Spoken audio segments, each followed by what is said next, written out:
Bismillahirrahmanirrahim. Assalamualaikum warahmatullahi wabarakatuh. Alhamdulillahi rabbil alamin, wassalatu wassalamu ala asrafil anbiya'i wal mursalin wa ala alihi wa sahbihi ajma'in.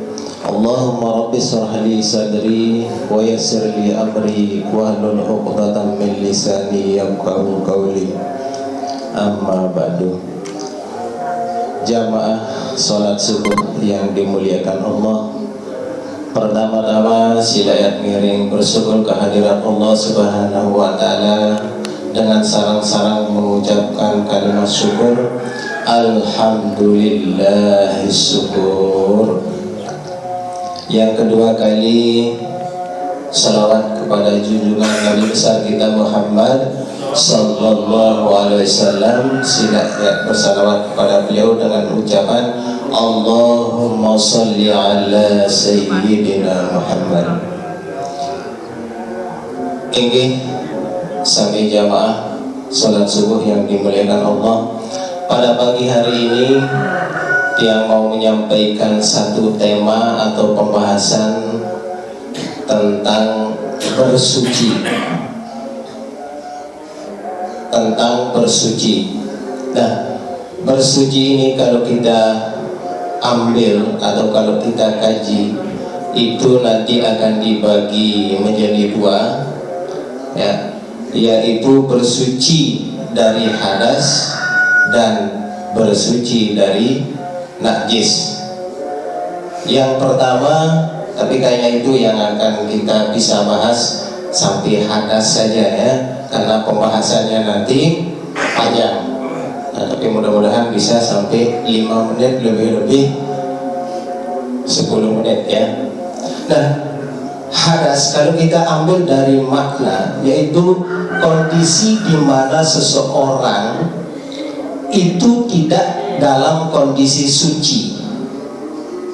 Kenapa dikatakan tidak suci? Likulli syai'in sababa, Allah Ta'ala, karena ada sebabnya. Sesuatu itu terjadi karena ada sebab musababnya. Nah, sehingga karena tidak sucinya seseorang, sehingga terhalanglah untuk melakukan beberapa ibadah yang wajib terutama. Nah, dalam hal ini sholat dan tawaf. Nah, sehingga tidak bisa, kalau seseorang itu berhadas, tentu tidak bisa melakukan ibadah sholat atau tawaf. Nah, dalam konteks ini hadas itu dibagi lagi menjadi dua, yaitu seteparan hadas pelik atau hadas besar, dan ada hadas kecil. Nah, hadas besar ini tentu nanti ada beberapa pembagiannya, di antaranya yaitu kalau di perempuan ada haid, ada nifas. Kalau terjadi di antara keduanya, misalnya berhubungan, ini mohon maaf ada yang remaja kan, berhubungan, itu termasuk hadas besar. Nah, kemudian hadas kecil, ya, yang namanya kecil itu misalnya keluar sesuatu dari dua lubang, yaitu kubur dan dubur, kecuali air mani, ya. Ada juga yang harus dimandikan di sana. Kalau keluar, tadi dikatakan apabila keluar dari dua jalan, yaitu kubur dan dubur, nah, kecuali air mani, kan? Nah, itu harus dimandikan. Nah, jadi ada, kalau bahasa Inggrisnya eksepsionalnya, perkecualiannya di sana. Nah, ada juga yang sering kita tidak perhatikan. Ini kalau nggak salah 2 kali atau 3 kali sempat bahas Kanjeng Kakanda Haji Muhammad Musa. Ada istilahnya air mazi, ada juga air madi. Nah, air mazi itu sifatnya tiba-tiba keluar, agak putih dia. Nah, kalau air madi itu keluar setelah kencing, jadi itu agak kental dan berwarna putih. Sebenarnya kalau kita bahas bongkar tentang air-air ini 9 sebenarnya banyaknya ya, 9. Tapi itu pembahasannya di bab pendalamannya. Ada namanya air mani, ada namanya merewadi, muni, munikum dan sebagainya, mazi. Nah itu kalau kita kupas tentang bab air. Nah tapi yang keluar itu tadi ada air mani, ada mazi, ada madi, itu yang keluar. Nah sementara tadi kalau muni, munikum dan sebagainya itu ada di dalam tubuh kita. Nah bab hadas ini tidak bisa terlihat. Loh, tadi kan terlihat ada air mani. Itu kan air yang keluar karena ada sebabnya. Nah, kalau airnya keluar itu mengandung hadas. Nah, sehingga diwajibkan oleh seseorang, itu diwajibkan orang tersebut untuk mandi pelik atau mandi wajib. Nah, seperti tadi terjadi hubungan antara suami istri itu wajib mandi belik, mandi belik. Nah apanya yang dimandikan? Oleh sebab keluarnya air mani tadi, maka wajib mandi. Nah, apa gunanya? Untuk apa mandi tersebut? Yaitu untuk bersuci, untuk menyucikan diri. Nah kalau kita lihat dari lafaznya nawaitu raf'al hadasil akbar an jami'il badani, kan jami'il badani. Kenapa disebut an jami'il badani? Sekalian seluruh tubuh. Ya masuk di sana seluruh tubuh. Ingat, awak kita ini dibagi menjadi 2 bagian. Ada awak zahir, ada awak batin.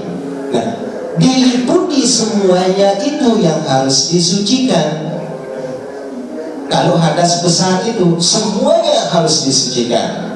Makanya kalau bahasa sederhananya, sajaku mengangkat atau aku sedia atau aku sengaja ya, sajaku boleh tergantung dari mana yang paling gampang. Mau pakai bahasa Barat boleh, pakai bahasa Sasak boleh, bahasa Inggris monggo. Yang penting pahami. Aku sedia atau aku angkat ya, boleh. Nah, untuk apa mandi itu? Untuk mensucikan diri. Diri yang mana? Badan, zahir dan batin. Karena hadas besar itu mengandung keseluruhan badan kita ini, maka wajib kita mandi itu kalau hadas besar.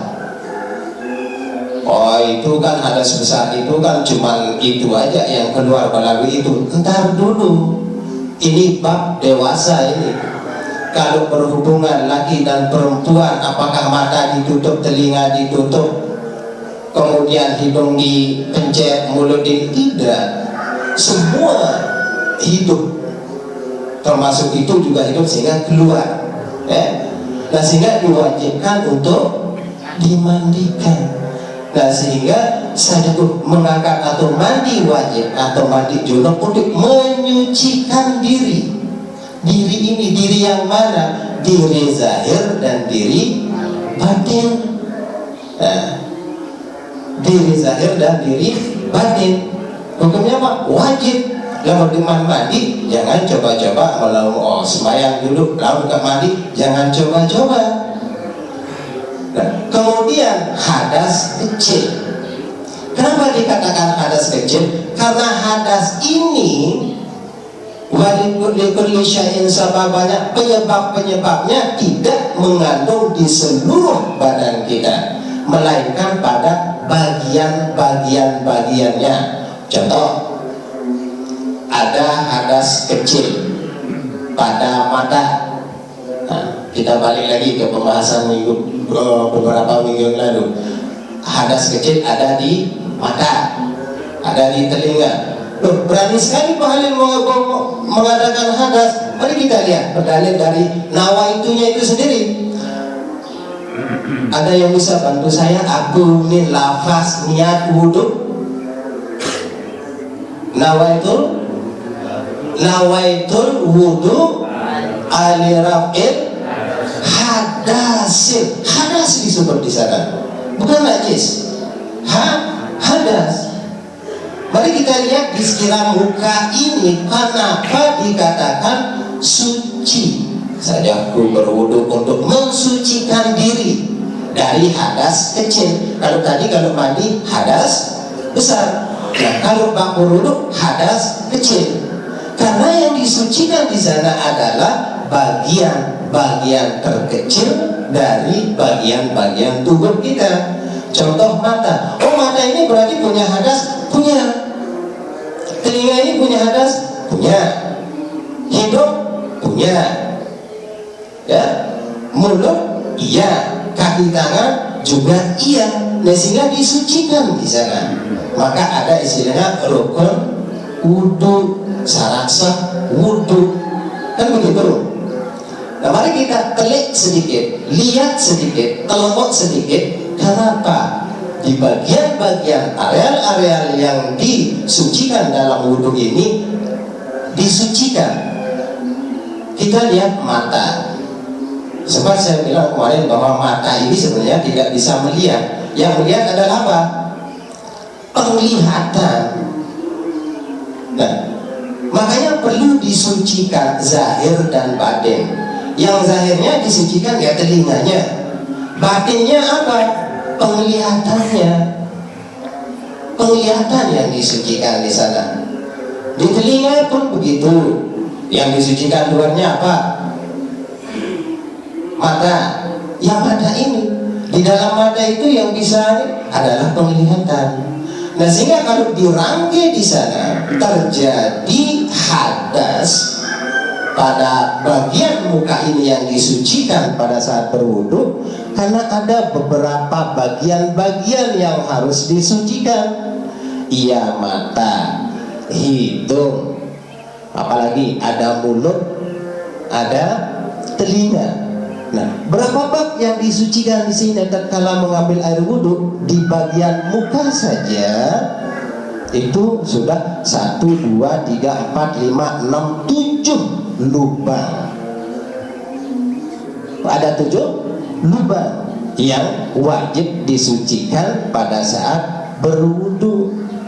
Walaupun dikatakan hadas kecil, tapi wajib hukumnya. Jangan coba-coba mau sholat terus tanpa wudhu yang dinesa, tidak bisa itu. Oh, bisa Pak dengan tayamum. Ya itu kan tayamum, pengganti kalau tidak ada air.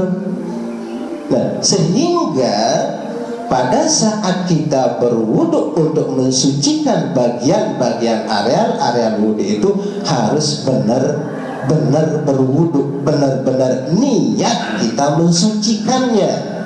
Ini kadang-kadang berwudhu itu Masya Allah, gerak cepat, gerak kilat, pokoknya plok, tidak tahu nanti air yang jatuh lagi hukumnya mustakmal dan sebagainya. Nah, nanti ada pembahasan khusus nanti mengenai bab wudhu, entah nanti akan disampaikan oleh siapa nanti ya. Itu remeh, pelan.